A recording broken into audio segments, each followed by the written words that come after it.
હવે આપણે વોટ્સએપ નોટિફિકેશનમાં જઈશું.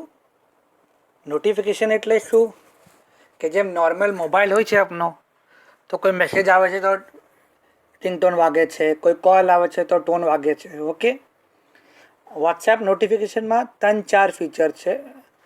પહેલાં છે મેસેજ નોટિફિકેશન, પછી તે ગ્રુપ નોટિફિકેશન, પછી તે કોલ નોટિફિકેશન. ઓકે, આ ત્રણેય નોટિફિકેશન અલગ અલગ છે.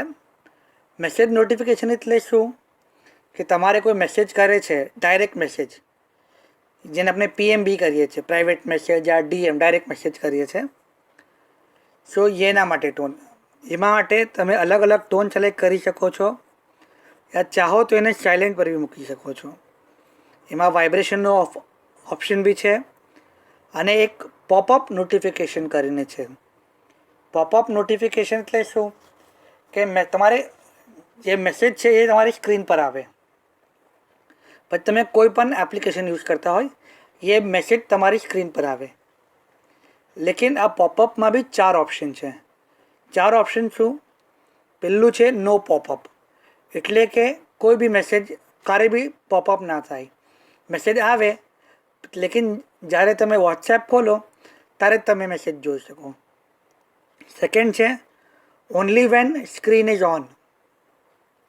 આ શું છે કે જ્યારે તમે મોબાઈલ ઓપરેટ કરતા હોય, વાપરી રહ્યા હોય, પછી ભલે તમે કોઈ બી એપ્લિકેશન પર હોય, તમારે વોટ્સએપ પર કોઈ મેસેજ કરશે, કોઈ પીએમ યા ડીએમ કરશે, સો એ મેસેજ પોપઅપ થશે. થર્ડ શું છે કે only when screen is off. આ શું કે તમે જ્યારે મોબાઈલ મૂકી દીધો સાઈડ પર યુઝ કરીને, તો કોને કોઈ મેસેજ આવ્યો તો આ પોપઅપ થશે અને તમારે ખબર પડશે કોઈ મેસેજ આવ્યો. લાસ્ટ ઓપ્શન છે ઓલવેઝ પોપઅપ. આ શું છે કે તમે કંઈ પણ એપ્લિકેશન વાપરતા હોય, તમારો ફોન તમારા હાથમાં હોય યા તમે મૂકી દીધો હોય, આ ઓલવેઝ તમારે શો થશે.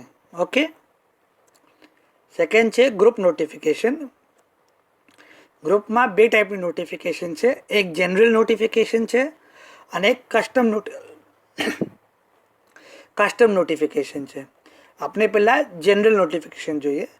આ ઓલ ગ્રુપ્સને લાગુ થાય છે. તમે જેટલા બી ગ્રુપ પર છો વોટ્સએપ પર, આ ઇન જનરલ છે. આ બધા ગ્રુપ માટે સેમ નોટિફિકેશન હશે. તમે એક ગ્રુપ સાયલેન્ટ કરો, અહીંયા સાયલેન્ટ સિલેક્ટ કરશો તો બધા જ ગ્રુપ સાયલેન્ટ થઈ જશે.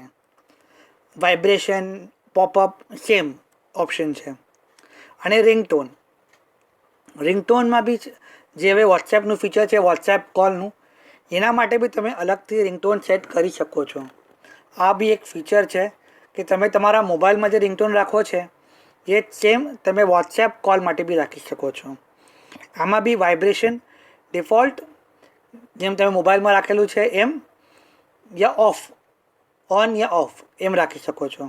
ડિફોલ્ટ એટલે શું કે તમારો મોબાઈલમાં જેમ કોલ આવે છે તો મોબાઈલ વાઇબ્રેટ થયો. ઘણાની આદત હોય છે કે વાઇબ્રેશન ઓફ રાખે, તો આમાં ઓન ઓફ ડિફોલ્ટ, શોર્ટ અને લોંગ છે. આ ડિફરન્ટ ટાઈપના વાઇબ્રેશન્સ છે. ઓકે, હવે આપના ઉપર છે, આપ સિલેક્ટ કરો કે આપ કયું નોટિફિકેશન વાપરો છો.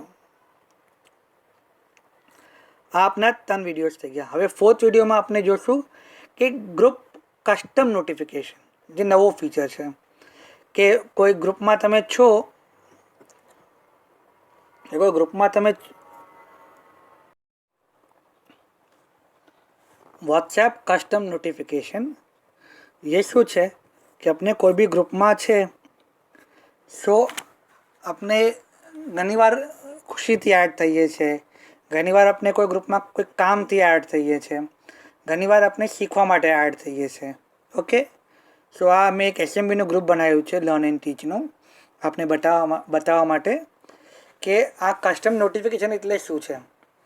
આપણે પહેલાં જોયું કે વોટ્સએપની ગ્રુપ નોટિફિકેશન ઇન જનરલ, એટલે તમે વોટ્સએપના જેટલા બી ગ્રુપ્સમાં છો બધા માટે એક જ નોટિફિકેશન છે.